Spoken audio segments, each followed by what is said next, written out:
Hello everybody, and welcome to another edition of Cooper Fantasy. I am of course Cooper Fantasy. This is my Week 7 Sit Stardom recap video where I go over the players I suggested you start last week and we see how I did. And I'm not going to lie guys, Week 7 was a rough one for me, so here's hoping there's better things in Week 8.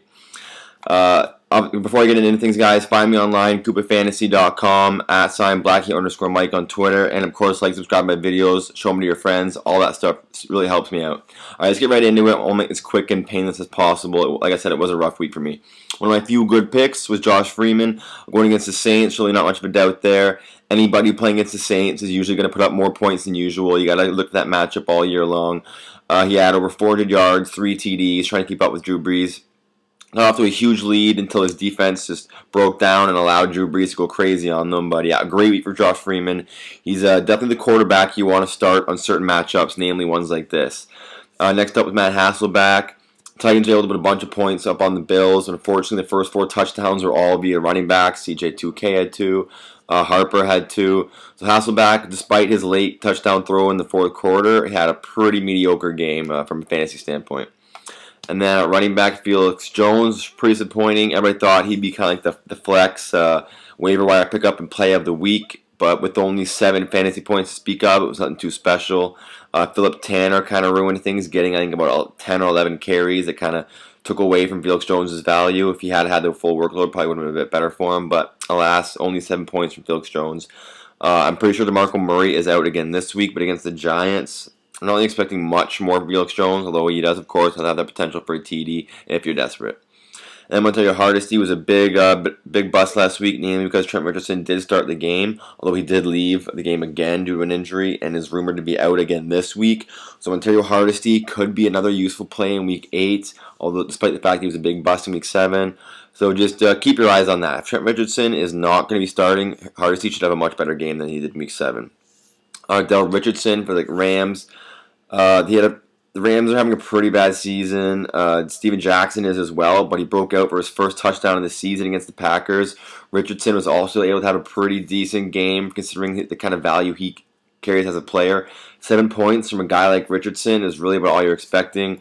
From Felix Jones, I wanted double digits, didn't get it. From guys like Del Richardson, I wasn't expecting double digits, but with 7, I'm happy with that. And he could be a useful guy going forward as well against matchups like the Patriots coming up. There could be some value there. And then Mike Williams for Tampa Bay. Man, with Josh Freeman throwing for 420 yards, I thought for sure Mike Williams would get involved with some value. But instead it was Vincent Jackson, who was just a ball hog all day, going for like 200 yards and a TD. So Mike Williams was left only 4 catches, 36 yards, and a very disappointing start.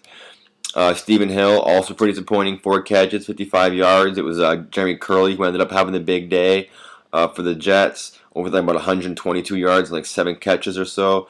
So going forward, it might actually be Curley who's the better option. I thought it would be Hill. I thought he'd have more value, catch more touchdowns, but right now it might actually be Curley.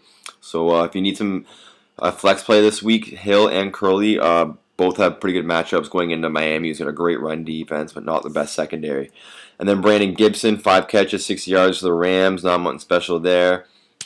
So yeah, like I said, not getting much love from my picks so far this week. Gibson, despite leading the team with 5 catches, only finished with 60 yards on the game. Nothing special. And then at tight end, Jared Cook. He had like 129-yard catch. Other than that, he was almost useless.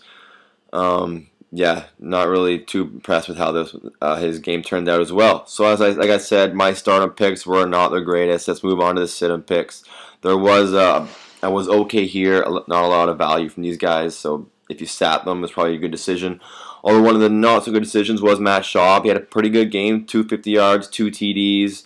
As the Texans just embarrassed the Ravens. Matt Schaub's on bye this week. And moving forward, I think you're just going to see a lot of Arian Foster, and this is about as good as it's going to get for Matt Schaub.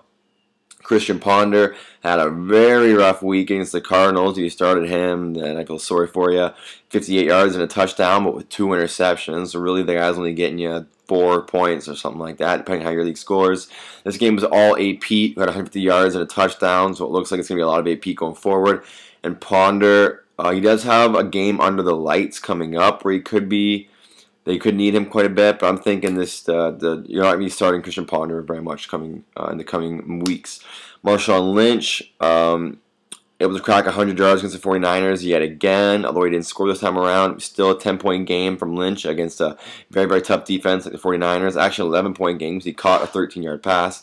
Can't be too mad about that. And then Mike Geldershore had 8 points. Not terrible considering the matchup, but yeah, nothing special if you're someone who's been waiting for this guy to break out.